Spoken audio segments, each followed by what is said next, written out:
Durante muito tempo, se você precisasse reformar a sua casa, você pensaria 2 vezes antes de entrar nessa aventura.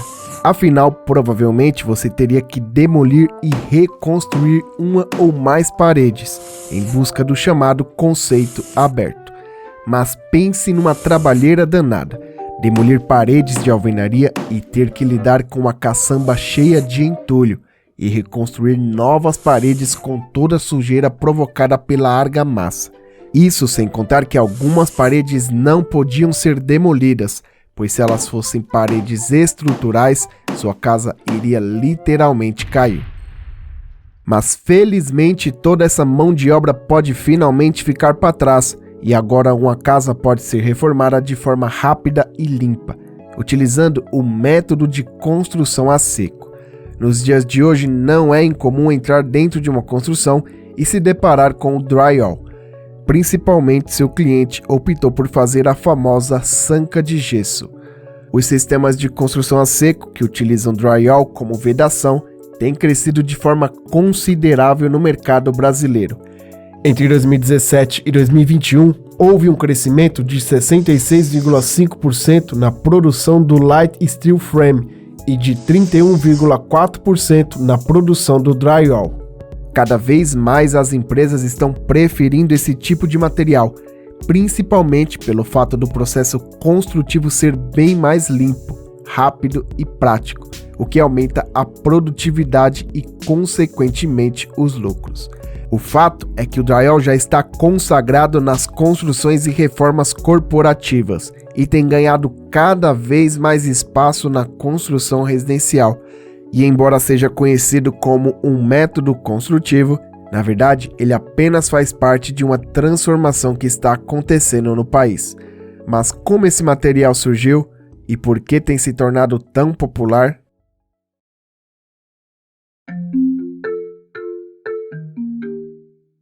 No universo da construção civil, o drywall se destaca como um método construtivo moderno e prático, principalmente quando comparado com outros métodos construtivos como a alvenaria.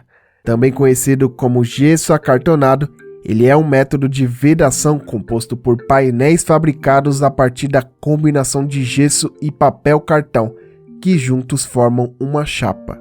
Ao contrário da alvenaria, que utiliza tijolos, cimento e areia, materiais pesados e de difícil manuseio, o método que utiliza o drywall pode ter sua estrutura feita de perfis de aço galvanizado ou de caibros de pinos, materiais que oferecem a possibilidade de construir com estruturas leves e resistentes, com execução até 5 vezes mais rápido. A grande migração da alvenaria para a construção a seco tem acontecido principalmente por conta da industrialização que tem sido discutida e vista por muitos especialistas como um dos caminhos para enfrentar o déficit habitacional do Brasil, onde, segundo a matéria do jornal Hoje, mais de 142 mil famílias vivem em ocupações. O maior consumo do drywall acontece principalmente em obras corporativas. Há pouco tempo, o grande desafio era usar drywall nas construções residenciais, mas agora o uso do material é bem comum, principalmente em forros e paredes internas. Mas esse não é o único motivo do uso crescente do material. De acordo com a Associação Brasileira de Drywall, o material gera menos desperdício. Enquanto na alvenaria esses números chegam a 30%, no drywall essa porcentagem cai para 5%. Além disso, quando o material é instalado seguindo as recomendações dos fabricantes e aplicando as técnicas corretas, resiste aos mais variados climas presentes em todo o mundo, seja úmido ou seco, em regiões quentes ou frias. Atende a ABNT NBR 15575, que trata do conforto e isolamento acústico em uma residência e pode ser usado de várias formas nos mais diferentes ambientes internos, permitindo um layout muito mais moderno. Mas antes do método de construção a seco se tornar uma solução contraposta ao uso da enraizada alvenaria, a história do drywall iniciava há dezenas de anos atrás, infelizmente somente após uma grande tragédia.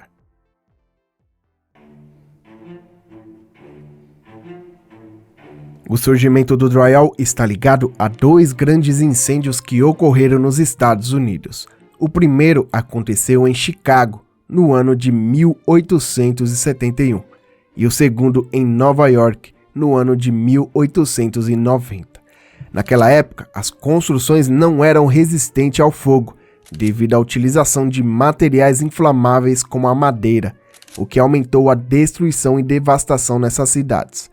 Esses eventos impactaram na evolução da construção. A partir dessas ocorrências, a necessidade de materiais que fossem resistentes ao fogo e que pudessem ser construídos o mais rápido possível se tornou indispensável. É nesse contexto que o drywall surge e promove uma revolução na indústria da construção civil, como um sistema de grande produtividade. Isso possibilitou uma construção mais rápida em comparação aos métodos construtivos da época, além de ser resistente ao fogo. Com isso, o uso do drywall nos Estados Unidos e em nações europeias passou a ser comum nas novas construções. A aplicação do método substituiu as paredes, tetos e os acabamentos internos das estruturas. Mas se não fosse o químico norte-americano Augustine Sackett, talvez o material demorasse muito para ser inventado ou sequer existiria nos dias de hoje. Tudo aconteceu após ele pesquisar vários tipos de materiais e identificar que a mistura de gesso revestido com lâminas de papel cartão dos dois lados gerava um material seguro, com resistência mecânica, acabamento de qualidade e resistente ao fogo. Ao ser aplicado para revestir as estruturas de madeira, garantia segurança às edificações. Sendo assim, surgiu então as placas Sackett, nome atribuído ao criador do material. O processo construtivo utilizando as placas Sackett era simples e eficiente. As placas eram pregadas nas madeiras que já eram utilizadas como estrutura das casas, mas que agora substituía as ripas que até então eram usadas como vedação, formando uma estrutura sólida. As juntas entre as placas eram preenchidas com uma massa criada especificamente para as placas Sackett, nivelando a superfície e proporcionando um acabamento uniforme. A última etapa envolvia o lixamento das juntas e a aplicação de acabamento final, como pintura ou a aplicação de azulejos. Devido à sua montagem rápida e prática, as placas Sackett foram muito usadas após a Segunda Guerra Mundial, contribuindo para a reconstrução rápida das cidades arrasadas durante o conflito, e assim, em um curto espaço de tempo, houve uma transformação nos métodos construtivos nas nações europeias. À medida que os anos passaram, as placas Sackett tiveram seu nome alterado para drywall, e o sistema foi refinado e ganhou aceitação em projetos de diferentes partes além dos Estados Unidos, especialmente em países como Austrália e Japão. De acordo com a Associação Brasileira de Drywall, o consumo por metro quadrado de placas de drywall é de 10 metros quadrados nos Estados Unidos, 6,4 metros quadrados na Austrália e 4,4 metros quadrados no Japão.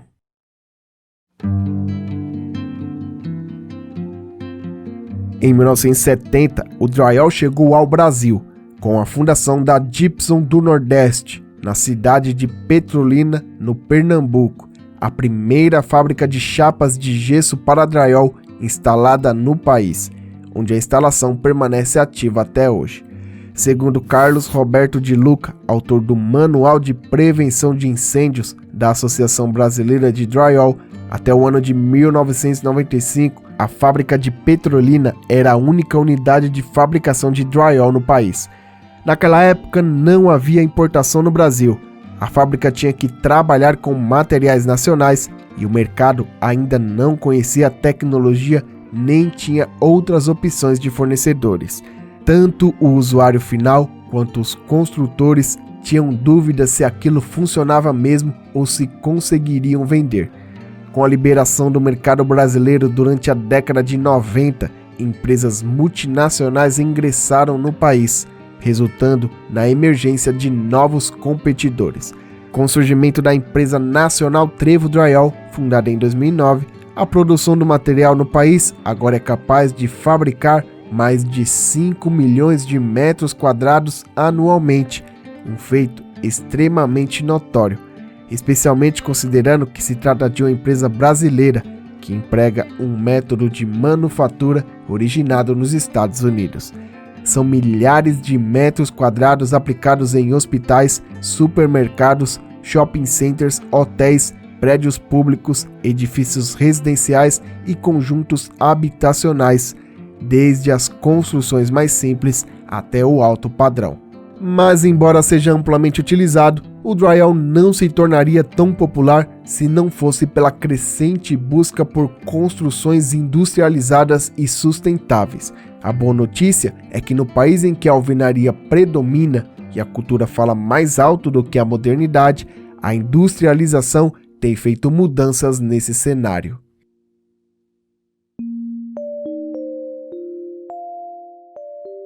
O drywall tem crescido no Brasil por ser um material de construção inovador e traz uma revolução potencial para as futuras casas brasileiras. E mesmo tendo demorado décadas para finalmente ser difundido no nosso Brasil, hoje o material é implementado por várias construtoras pelo país, principalmente em um mundo onde se pensa em construir de forma sustentável. Mas para ser implementado por aqui, ele deveria atender às exigências que nosso povo reivindica, como a eficiência energética e o isolamento acústico, que proporciona um ambiente interior mais confortável e silencioso. Porém, já podemos notar que o drywall atende muito bem a esses requisitos e, de quebra, sua instalação é mais rápida que a alvenaria, o que atende à demanda por prazos de construção mais curtos, acelerando projetos e contribuindo para o crescimento urbano. Por esse motivo, empresas como a Tec Verde e Brasil ao Cubo surgiram e têm se tornado sucesso no mercado brasileiro, implementando o uso da construção industrializada no país, que visa construir obras muito mais rápido que em métodos tradicionais. A Tec Verde tem sido pioneira na implantação do wood frame no país, um método que utiliza a madeira como estrutura principal e são revestidas com placas cimentícias na área externa e placas de drywall na área interna. Uma parceria entre o governo de São Paulo e a Tec Verde vai construir 518 casas para integrar o projeto habitacional destinado a abrigar vítimas das chuvas que atingiu a cidade de São Sebastião. A Brasil ao Cubo utiliza principalmente estruturas metálicas como principal método construtivo e suas paredes internas são revestidas com OBS e drywall, sendo que as externas geralmente utilizam placas cimentícias. Responsável pela construção de fábricas para empresas como Ambev e Gerdau, o principal objetivo da empresa é construir o mais rápido possível. Pensando nisso, a Prefeitura de São José dos Campos contratou a empresa para construir um hospital durante a pandemia, que foi construído em 36 dias. O que vemos é que, na verdade, o drywall é apenas uma parte de toda a revolução que está acontecendo em nosso país, e todo método construtivo pensado para ser sustentável e ecologicamente correto será muito comentado e usado daqui para frente. O que podemos afirmar é que no futuro um número significativo de construções utilizando o drywall como parte do sistema construtivo irá aumentar, principalmente com a industrialização da construção civil ser vista com bons olhos pelas empresas e governos.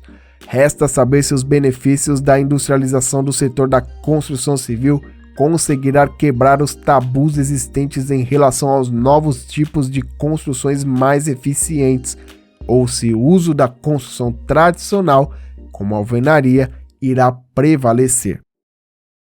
E aí, você acha que o drywall será o futuro das construções aqui no Brasil? Escreva aí nos comentários que eu quero saber a sua opinião.